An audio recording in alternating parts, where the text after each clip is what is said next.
Okay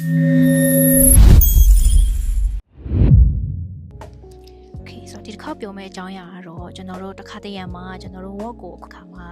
အခုလိုမျိုး notification တက်လာပြီးတော့ကျွန်တော်တို့စာတွေရိုက်လို့မရတော့တဲ့ပြဿနာတွေကြုံဖူးလားမသိဘူးပေါ့နော်ဆိုတော့အဲ့လိုမျိုးကြုံဖူးတယ်ဆိုလို့ရှိရင်ကျွန်တော်တို့ဒီပြဿနာကိုဘယ်လိုဖြေရှင်းရမလဲပေါ့နော်တနည်းအားဖြင့်ဒါကကျွန်တော်တို့ဒီ Microsoft Office activation ပြုတ်သွားတာပေါ့နော်ဆိုတော့ဒီလို Microsoft Office activation ပြုတ်သွားတဲ့ပြဿနာကိုကျွန်တော်တို့ဘယ်လိုဖြေရှင်းရမလဲဆိုတာကျွန်တော်တို့ပြောပြပေးသွားမှာဖြစ်ပါတယ်အခုအလားတူပဲကျွန်တော်ဒီမှာ work မှာလည်းနေလို့မရတယ်လို့အခုကျွန်တော် Excel ကိုဖွင့်ကြည့်လိုက်တဲ့အခါမှာလည်း Excel မှာလည်းဒီလို notification လေးတက်လာပြီးတော့နေလို့မရတာကိုတွေ့ရမှာဖြစ်ပါတယ်ဒီပြဿနာကဘာကြောင့်ဖြစ်လဲဆိုလို့ရှိရင်ကျွန်တော်တို့ဒီ Microsoft Office ကိုပေါ့နော်ဆိုတော့ free သုံးပြီးတော့ crack version ထည့်ထားတာဖြစ်တဲ့အတွက်ဒီပြဿနာကကြုံရတာဖြစ်ပါတယ်ဒီပြဿနာကိုဖြေရှင်းဖို့ဆိုရင်ကျွန်တော်တို့အရင်ဦးဆုံး Google Chrome ကိုတွားမှာဖြစ်ပါတယ် Google Chrome ကိုရောက်တဲ့အခါမှာ search bar မှာအခုလိုပြထားတဲ့ www.getintopc.com ဆိုတာလေးကိုရိုက်ထည့်ရမှာဖြစ်ပါတယ်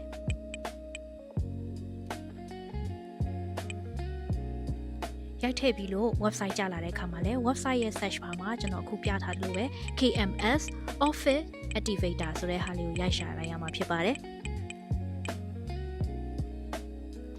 ကြာလာပြီဆိုလို့ရှိရင်ကျွန်တော်ဒီမှာထိတ်ဆုံးမှာတွေ့ရတဲ့ KMS Auto Plus ဆိုတဲ့ဟာလေးကိုကျွန်တော်တို့ download ဆွဲပေးရမှာဖြစ်တယ်ပေါ့နော်ဆိုတော့အဲ့ဒီဟာလေးကိုကျွန်တော်တို့နှိပ်လိုက်မယ်နှိပ်လိုက်တဲ့အခါမှာသူကဒီမှာ software download လုပ်ဖို့အတွက်ကျွန်တော်တို့ဒီ page လေးကိုရောက်သွားမယ်ပေါ့နော်ဆိုတော့ page လေးကိုရောက်သွားတဲ့အခါမှာအောက်ကို scroll bar လေးနဲ့ဆွဲချလိုက်တဲ့အခါမှာဒီအောက်ဆုံးမှာ download full setup ဆိုတာလေးတွေ့ရမယ်ပေါ့နော်Okay အဲ့မှာဆိုလို့ရှိရင်အောက်မှာသူရဲ့ password 1 2 3ဆိုတာလေးကိုလည်းကျွန်တော်တို့မှတ်ထားခဲ့ရမှာဖြစ်ပါတယ်ဆိုတော့မှတ်ထားပြီးပြီဆိုလို့ရှိရင်ဒီ download full setup လေးကိုနှိပ်လိုက်ရင်ရပါပြီဗျာကျွန်တော်တို့ download ဆွဲပြီးတဲ့အခါမှာသူကကျွန်တော်တို့ရဲ့ဒီ download file ထဲမှာဒီလို zip file လေးနဲ့မြင်တွေ့ရမှာပေါ့နော်ကိုယ့်ရဲ့ download file ထဲကိုရောက်သွားပြီဆိုလို့ရှိရင်ဒီ zip file ကိုကျွန်တော်တို့ extract လုပ်ရမယ်ပေါ့နော် file ဖြည့်ရမယ်ပေါ့နော်မဖြည့်ခင်မှာအရင်ဆုံးကျွန်တော်တို့လုပ်ထားရမှာတခုရှိပါသေးတယ်အဲ့ဒါဘာလဲဆိုလို့ရှိရင်ကျွန်တော်တို့ဒီ setting ထဲမှာ virus threat protection ကိုအခုလိုမျိုးပြထားတဲ့အတိုင်းနှိပ်ပြီးတော့အရင်ဆုံးပိတ်ပေးရမှာဖြစ်ပါတယ်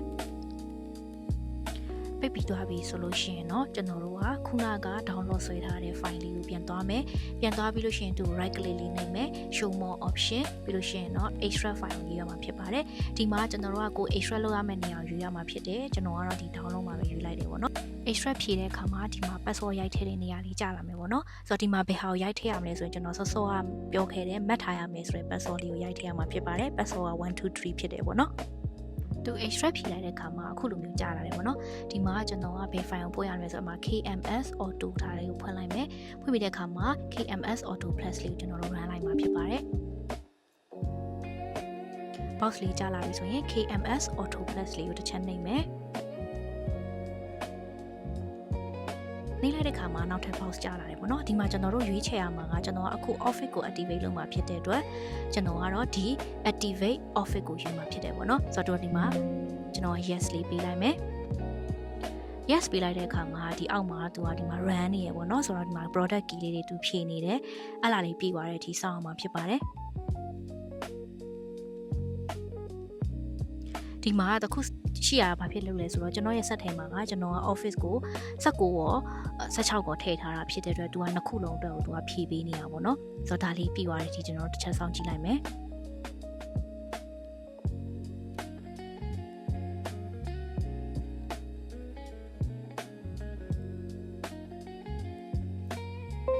Okay ဒီမှာဆိုလို့ရှိရင်သူကဒီမှာ Office 2019မှာသူ activation successful ဆိုတာလေးပြပြီเนาะဒါဆိုရင်2019အတွက်ကျွန်တော်တို့ activation successful ဖြစ်သွားပြီဆိုတော့ထပ်ပြီးတော့စောင့်ကြည့်မယ်ဒီမှာနောက်ထပ်တစ်ခေါက်မှာလည်းသူက Office 16ကလည်း successful ပြသွားတယ်ပေါ့เนาะအားလုံးပြီးသွားတဲ့အခါမှာကျွန်တော်တို့ဒါလေးကိုပြန်ပိတ်လိုက်လို့ရပါပြီပြန်ပိတ်ပြီးတဲ့အခါမှာကျွန်တော်စောစောက setting မှာ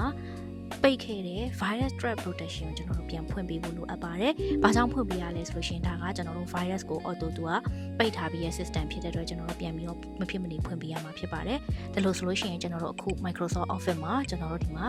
စာတွေဆက်ရိုက်လို့ရသွားပြီဖြစ်ပါတယ်။ဆိုတော့